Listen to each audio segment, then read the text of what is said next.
દોસ્તો આપણે પ્રાચીન પરોઢિયામાં અત્યારે ટહેલી રહ્યા છીએ, બરાબર છે। આ આપણી નાનકડી યાત્રા છે। ત્યારે મારા પરમ મિત્ર અને ઝાલાવાડની ભૂમિના ભાતેગળ ભોમિયા મારા પરમ મિત્ર શૈલેષભાઈ જોડાઈ ગયા છે। શૈલેષભાઈ, આઝાદભાઈ, પહેલા તો તમને પણ રામ રામ અને દર્શક મિત્રોને પણ રામ રામ। આપણા દર્શક મિત્રોને પહેલા તો દેખાડો આ ઝુણવાણી જાણે પરોઢિયા ગામ અહીંયા વસ્તુ હતું ને એ વખતનું આઝાદભાઈ આ તળાવ છે, બરોબર। હવે તળાવને આપણે નામ આપી શકીએ કે ભાઈ પરોઢિયા ગામનું તળાવ છે આ રહ્યું, એટલે પરોઢિયું તળાવ પણ કહેવાય। અને તળાવના કાંઠે એક અતિ પ્રાચીન અને ઝુણવાણી કદાચ હોઈ શકે કે આ ગામ વખતની, જ્યારે અહીં ગામ હશે એ વખતની આ વાવ છે, બરાબર। થોડીક ભંગ્ન અવસ્થામાં છે, બિસ્માર અવસ્થામાં છે, પણ વાવ જે છે એ સમયની અંદર આઝાદભાઈ જે તે સમયની અંદર આખા ગામનું પાણીનું જે છે એ પૂરું કરતું હશે, કારણ કે એક પાણીની જળ સંગ્રહ પ્રણાલી છે આ રહી, એક સારામાં સારી વ્યવસ્થા છે। ને પહેલાના સમયની અંદર ઘરે ઘરે કોઈ નળ કનેક્શન કે આવું તો નહોતું હોતું, પણ આ એક બહુ સારામાં સારી એમ કહેવાય કે દરેક ખાસ કરીને ગુજરાતની અંદર અને રાજસ્થાનમાં આપણને અચૂક જોવા મળે। ચંપલ અહીંયા પહેરેલા છે કારણ કે અમારી મજબૂરી છે, અહીંયા કાંટા પણ છે, જાળી છે, ઝાંખરા છે, અને વાવની અંદર કોઈ પણ પ્રકારે આઝાદભાઈ અંદર આપણે ઉતરી શકીએ એવી પરિસ્થિતિ નથી, કારણ કે અંદર બધું તમે જુઓ જાળી આખી એમ કહેવાય કે ઉગી ગયેલી છે।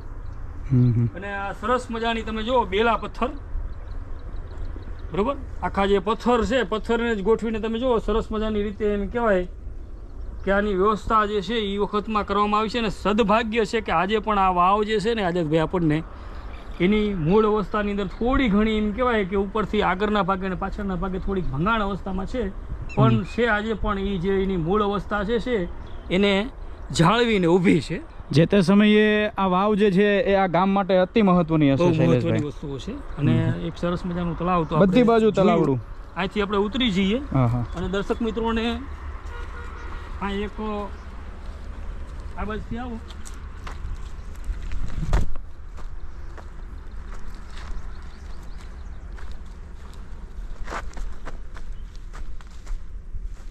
આ એક સ્થાન છે। આમ તો શેનું છે શું છે આપણે નથી જાણતા, પણ કદાચ સતીનું હોઈ શકે અથવા સુરાપુરાનું પણ હોઈ શકે। દોસ્તો તમે ઘણા ખરાના આઝાદભાઈ સુરાપુરા જે છે ને આવેલા છે। અહીંયા અગરબત્તી છે, ધૂપ દીપની બધી વ્યવસ્થા છે, અને જાણે શણગાર પર નહીં પણ ટૂંકમાં આ બધો સામાન છે, તમે જોઈ શકો છો। એટલે સામગ્રીનો સામાન છે, કોઈના સુરાપુરા હોય અથવા કોઈના સતી માતા પણ હોઈ શકે, સ્પષ્ટપણે આપણને ખબર નથી। ત્યારબાદ શૈલેષભાઈ અહીંયા પટાંગણમાં બીજા પણ ઘણા બધા પાળિયાઓ છે, એ આપણે દેખાડી દઈએ કોના છે શું છે એ તો આપણને નથી ખ્યાલ, અને લોક છે એટલે આપણે અંદર તો નહીં જઈ શકીએ, પરંતુ બહારથી અમે તમને દર્શન કરાવીએ। દોસ્તો આપણે દેખાડો દર્શક મિત્રોને આ સામેના બોર્ડ ઉપર જે સામે ટાઇલ્સ રહીને એમાંથી આપણને વાંચી શકાય છે પીઠવા પરિવારનો આંબો છે, એટલે ટૂંકની અંદર આ જે છે આ જે આપણે માની લો કે ખાંભી છે, આમ તો ખાંભી નો કહેવાય, પાળીઓ કહેવાય, બરોબર। એ જે પાળીઓ રહ્યો ને એ પીઠવા પરિવારના સુરાપુરા આ છે કદાચ, કારણ કે વાંયા પાછળ એની તકતી પણ છે, પીઠવા પરિવારનો આંબો, એટલે પીઠવાના સુરાપુરા છે એ આમાં આપણને જણાઈ આવે છે। પણ આની અંદર પણ એક તકતી તો છે, પણ તકતી એટલી બધી આખી છે અને અક્ષર નાના છે, તોય છતાં આપણે ઉકેલવાનો પ્રયત્ન કરી આ બાજુના ભાગની અંદર જે આપણે ઊંટ સવાર છે ને એ સમસ્ત ખટાણા પરિવાર એટલે રબારીના પૂરાપૂરા હશે, બરોબર। ખટાણા રબારીની અંદર આવે, અને ખાસ કરીને ઊંટ સવાર પાળિયા તો કેના હોય, રબારી સમાજના હોય ને, રબારી છે માલધાર, ટૂંકમાં માલધારી સમાજના હોય એવું બને ને, બની શકે ટૂંકમાં। અને લખ્યું પણ છે ખટાણા, હા, ખટાણા પરિવાર આપણને વંચાય છે, એ નીચેની એક લાઈન વંચાય કારણ કે કાળામાં એકદમ દેખાય ચોખ્ખી, બરોબર। ટૂંકમાં દોસ્તો અનેક શૂરવીરોના પાળિયાઓ છે અહીંયા છે, આ જગ્યાએ તમે એટલા બધા છે, પણ અંદર જાય એવું નથી, લોક મારેલું છે, લોક છે એટલે, પરંતુ આપણે અહીંથી બને તેટલા દર્શન કરાવી લઈએ। વાહ ભાઈ વાહ। અને એક આઝાદભાઈ, હા, આ નંદીની ભગ્ન અવસ્થાની અંદર આ એક પ્રતિમા છે, નંદીજીની પ્રતિમા તમે જોઈ શકો છો, એટલે એના ઉપરથી આપણે આંકલન કરી શકાય કે અહીંયા ભવિષ્યની અંદર એમ કહેવાય કે ભૂતકાળમાં, ભવિષ્યમાં નહીં ભૂતકાળમાં, ભૂતકાળની અંદર અહીંયા શિવાલય પણ હોવું જોઈએ, કેમ કે પ્રાચીન ગામ છે, પ્રાચીન ગામ છે, અને ગામનો અત્યારે તો ગોળ કહેવાય છે। અને દર્શક મિત્રો ઘણા કહેતા હોય છે કે તમે તમારા વિડીયોની અંદર અમને એડ્રેસ નથી આપતા, તો મિત્રો એડ્રેસની વાત તો એડ્રેસ પાસે, પણ કોમેન્ટ બોક્સ છે, આવડું મોટું ડિસ્ક્રિપ્શન છે, ડિસ્ક્રિપ્શનમાં તમે વાંચો અને કદાચ ડિસ્ક્રિપ્શનમાં પણ દેવાનું ભૂલી જઈએ તો તમે કોમેન્ટ કરો. કોમેન્ટમાં અંદર અમે તમને કોમેન્ટ બોક્સ એ માટે જ અમે આપેલું છે અંદર, અમે કોમેન્ટની અંદર તમને જરૂરથી તમને કહીશું અને આગળ બન્યા રહો. આગળ પણ તમને વિડીયોની અંદર એક સરસ મજાનું એક જુનવાણી મંદિર જે છે આપણે અને એક વાઇડમાં પેલો પાળિયો આપણે જોયો હતો. પાળિયા આપણે દેખાડીએ. શૈલેષભાઈ, હા બોલો. ખરેખર આ પ્રાચીન પરોઢિયા છે, બરાબર છે? તો આ જગ્યા સાથે એમ કહેવાય કે ઘણો બધો ઇતિહાસ જોડાયેલો છે.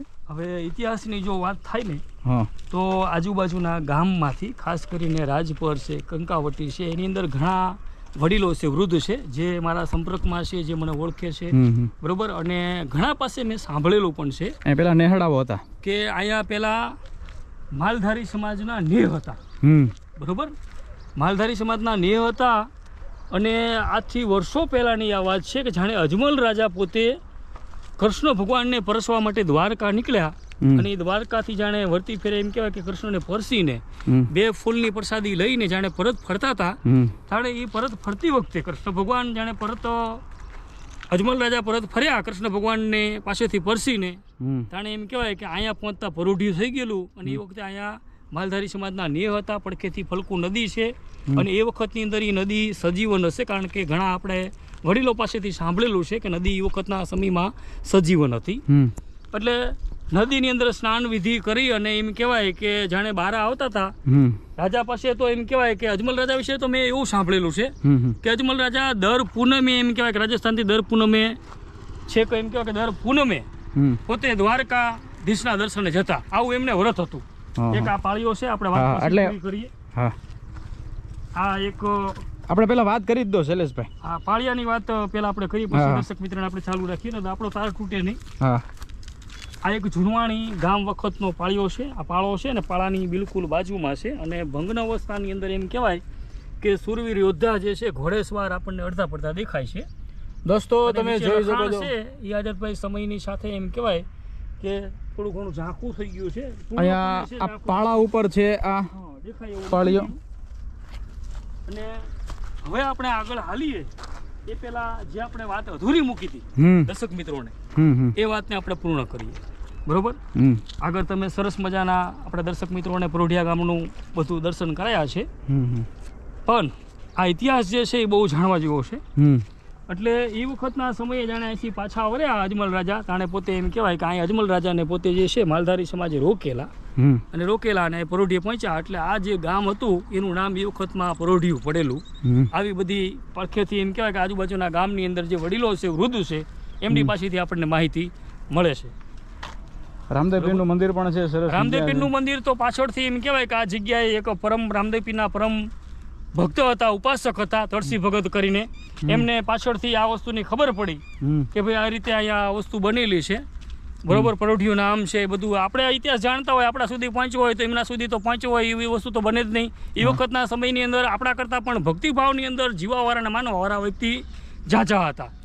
એટલે એ સમયની અંદર એમને ખ્યાલ આવ્યો કે ભાઈ અજમલ રાજા અહીંયા રાત રોકાણા હોય, અજમલ રાજા અહીંયા રોકાણ કર્યું હોય તો અહીંયા રામાપીરની કોઈ પણ વસ્તુ હોવી જોઈએ.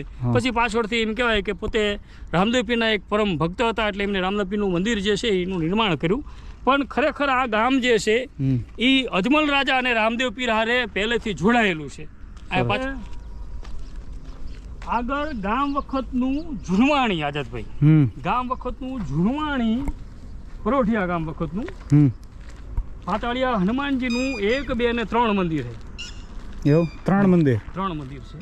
એક ભંગ્ન અવસ્થામાં છે, પછી જે કોઈ ભગત હશે એને બનાવડાયેલું છે એ છે, અને એ પછી એક નવું જે છે એ પણ છે. કોને બનાવડાયું છે શું છે એ આપણે નથી જાણતા, પણ અહીંયા 3 મંદિર છે. એક ગામ વખતનું છે, એક ઈ પછીનું છે અને એક ઈ પછીનું પણ છે. 3 હનુમાનજીના મંદિર છે. અને અહીંયા સાધુ સંતની એક એમ કહેવાય કે સાધુ મહાત્માને રહેવા માટેનો એક ઓરડો પણ છે. પહેલાં આ જગ્યા જે છે હનુમાનજીની જગ્યા તરીકે ઓળખાતી, અને અહીંયા સાધુઓ પણ એમ કહેવાય કે અવર જવર કરતા રહેતા. આ એક બહુ સરસ મજાનું તમે જો જુનવાણી એમ કહેવાય કે ઝાડનું વૃક્ષ છે, ઝાડના વૃક્ષની બિલકુલ બાજુમાં. આ તો બહુ મોટું વૃક્ષ છે વરખડીનું શૈલેષભાઈ. જુનવાણી છે અને પાછું મોટું છે. હવે ખાસ કરીને પહેલું આપણે આજે છે ને જૂનું મંદિર દેખાડો ગામ વખત. અને એ જે હનુમાનજીની પ્રતિમા છે અહીંયા શું કહેતા હતા શૈલેષભાઈ? તો અહીંયા થોડા કાંટા છે એટલે અમે ચંપલ પહેરેલા છે. ઘણા દર્શક મિત્રો કહેશે કે ભાઈ તમે હનુમાનજીના મંદિરે છો અને કાંટા ચંપલ પહેરીને ફરો, પણ અમારી મજબૂરી છે. બહાર અમે હનુમાનજી પાસે નથી જતા. આ જે છે ને એ ગામ વખતનું જૂનું મંદિર છે હનુમાનજીનું, હા, જે આપણને અત્યારે એમ કહેવાય કે વિઘ્ન કહેવાય કે થોડું કામ પડી ગયેલું છે. ટૂંકમાં ભગ્ન અવસ્થામાં છે, ભગ્ન અવસ્થામાં છે. પ્રાચીન અવશેષો છે દોસ્તો, તમે જોઈ શકો છો. હનુમાનજીની પ્રતિમા છે એ ભગ્ન અવસ્થામાં છે, અને એ પછી ભગ્ન અવસ્થા પછી જે ઈ મંદિર તૂટી ગયું અને આ થયું પછી આ મંદિર નવું બનાવેલું છે, અને પાતાળિયા હનુમાનજી તરીકે આ ઓળખાય છે. બરોબર દોસ્તો, તમે જોઈ શકો છો અહીંયા આપણે પાતાળિયા હનુમાનજીના દર્શન કરી લઈએ. બાજુમાં લખેલું છે, આની કોર છે જો અહીંયા લખેલું છે ઓહો, પંચાવન દશક. શ્રી પાતાળિયા હનુમાનજી દાદા. હા,